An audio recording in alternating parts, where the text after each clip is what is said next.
From their humble origins in comic books to their massive adventures on the big screen and beyond, superheroes have been shaped and guided through the years by two everlasting principles: power and responsibility. Made popular through characters like Spider-Man, these concepts have been linked to the genre since its very beginning, shaping the early morality tales of comics, paving the way for a more human generation of heroes, and even deconstructing the concept of the superhero to rebuild it for new generations. It would be these principles that a rising developer would use to craft a bold new vision for the genre, a vision that explores how power can corrupt and destroy, but in the right hands, give rise to an unstoppable force for good.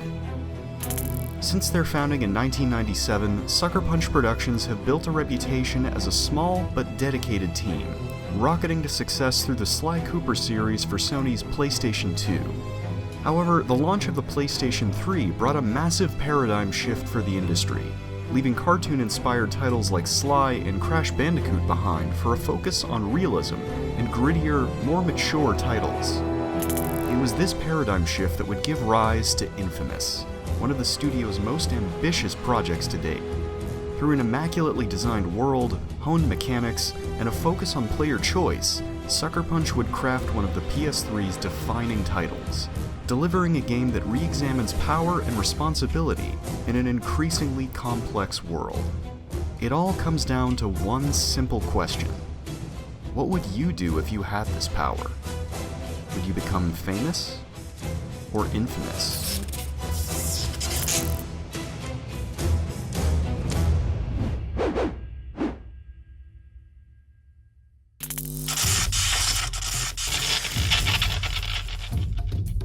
There are plenty of factors that go into making a great game, be it story, design, art direction, or characters.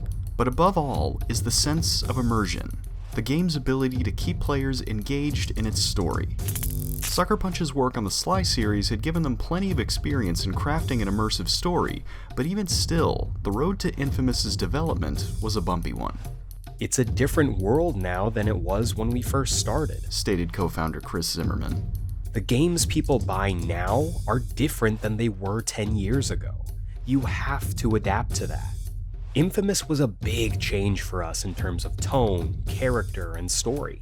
We changed nearly everything about the studio.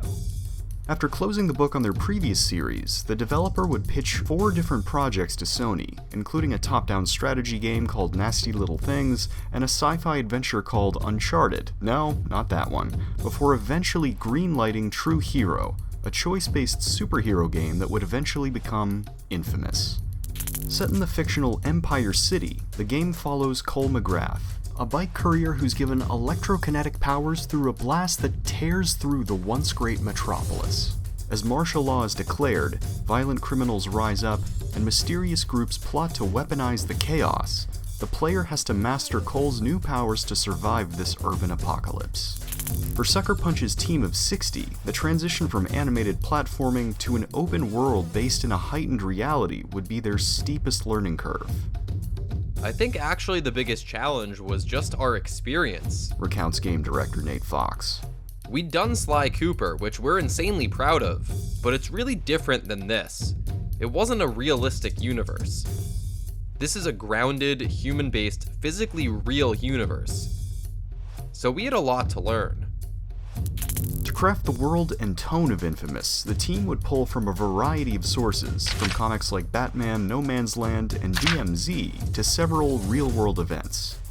The result is an uncanny mix of Art Deco splendor, crumbling industry, and oppressive streets, evoking a post-9/11 New York that's been heightened through the game's comics-inspired art direction.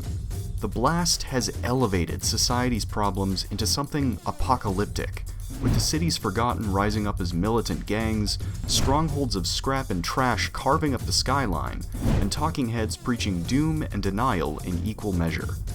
These rougher, grungier aesthetics permeate every part of the game, from its washed-out color palette, to its soundtrack full of repurposed industrial noises, to the in-game cutscenes that feature sketchy, ink-heavy line work and build on the company's prior works, albeit with an edgier, punk-inspired feel. While Infamous wears its tone on its sleeve, it doesn't wallow in it the same way other early 2000s titles do. there is a genre savviness present throughout the game, elevating it as a commentary of a post-crisis world. In place of another gruff soldier striking back against a faceless invader, Cole's role as a victim of a conspiracy immerses the player in a world that's growing increasingly morally gray. Despite an overwhelming, oppressive police presence, Empire City feels totally lawless, with mobs of civilians sitting in squalor while hordes of criminals lurk around every corner. The supporting cast, many of whom are figures of authority, swing between objectives and alliances on a whim, contributing to a larger sense of paranoia throughout the narrative. But while the game's setting offers a bleak take on a city abandoned by the people in power, Infamous makes its protagonist, and by extension its players, an avatar of changes yet to come. Outside, things were bad. Inside me, something was beginning. I'm learning to control it, master it. Just hope it's not too late.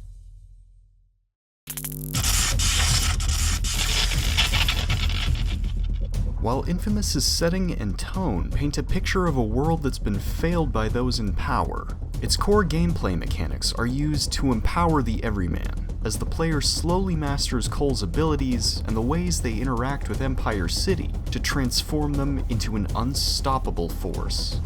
From the beginning, Sucker Punch immediately draws a link between the game's electrified setting and its hero's powers, having the player clamber through sewers and over rooftops to reactivate the city's infrastructure, usually granting a power boost in the process.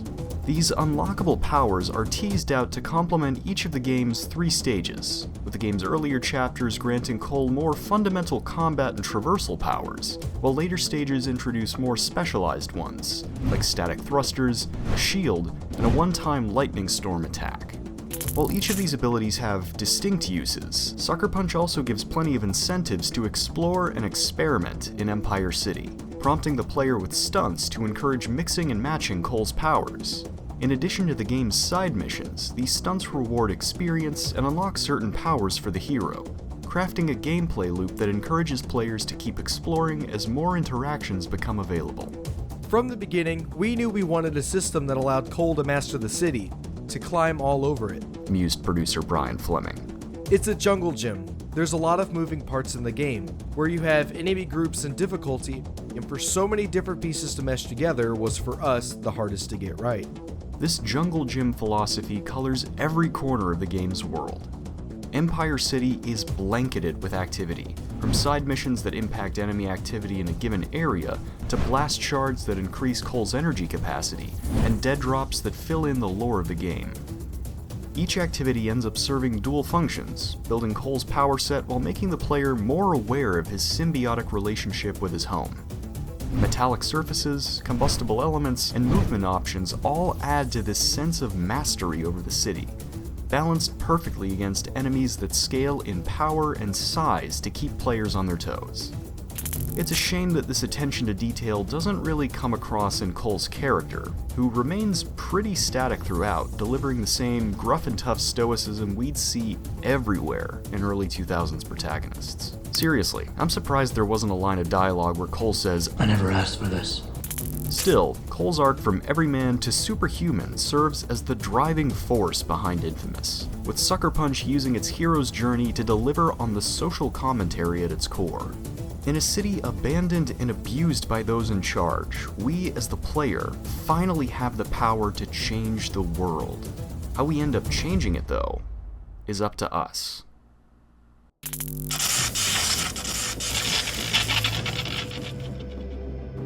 While most of the gameplay of Infamous is structured around empowering the individual, Sucker Punch centers the game's story on the tension between these abilities and the responsibilities that come with them. The earlier stages of the production saw director Nate Fox taking the lion's share of writing duties, but as Infamous continued to take shape and the workload increased, Sucker Punch made the decision to double their writing team, bringing on comics author Bill Harms to help perfect the game's story and tone, which would ultimately win the team a Best Story award from IGN. We wrote a lot of the story internally, and the game director Nate, who has written all of the Sly stories, he wrote most of it in the beginning, recounts Fleming. As we got more and more busy, we weren't able to do it with just me reviewing Nate's stuff, so we brought in a guy, Bill Harms, and he worked on it for the last 9 months. It's more than just story, it's all the prompt dialogue, it's all the ancillary things, so he's been a huge savior of the writing. While Infamous's writing underwent a massive evolution before release, one element of the story only grew stronger across the game's development: its focus on choice and morality in a world of superpowers. Moral choices have always had a dubious reputation in video games, with the binary, often limited choices making the mechanic, pardon the pun, infamous. But instead of reinventing the wheel, the team at Sucker Punch would lean into the black and white nature of moral choices, highlighting the pull between heroism and villainy. Is this what my powers are gonna do to me? A warped body and twisted mind? Is that my future? Cole's inner struggles are externalized by other conduits who have been empowered in the wake of the blast, with their new power serving as reflections of their innermost selves. Former drug dealer and manipulator Sasha is made into a twisted monster who can bend others to her will, elevating her as the leader of the Reaper Gang. The frail but paranoid Alden Tate develops unstable telekinetic abilities, which he uses to build a transient fortress in Empire's slums. And at the center of this conspiracy sits the mysterious Kessler and the First Sons, who orchestrate attacks to test Cole's judgment and abilities. The larger plot beats of Infamous remain unchanged between its two paths, but it's a series of choice-based moments peppered across the game that lets the player explore their role as either hero or villain. These moments, used to mark the player's progress towards the ranks of either champion or infamous, steadily escalate in scope and impact over the game, highlighting the power of choice through modified cutscenes, cosmetic and gameplay elements, and the eventual state of Empire City. It's this emphasis on choice that also leads into the game's final twist, that your entire journey has secretly been shaped by Kessler, revealed as Cole's future self, driven to unthinkable extremes in an effort to stop the coming of a conduit known as the Beast. Infamous is hardly the first to make a commentary on free will in video games, but it's the willingness to dwell on the aftermath of this revelation, no matter how briefly, that builds on everything that came before.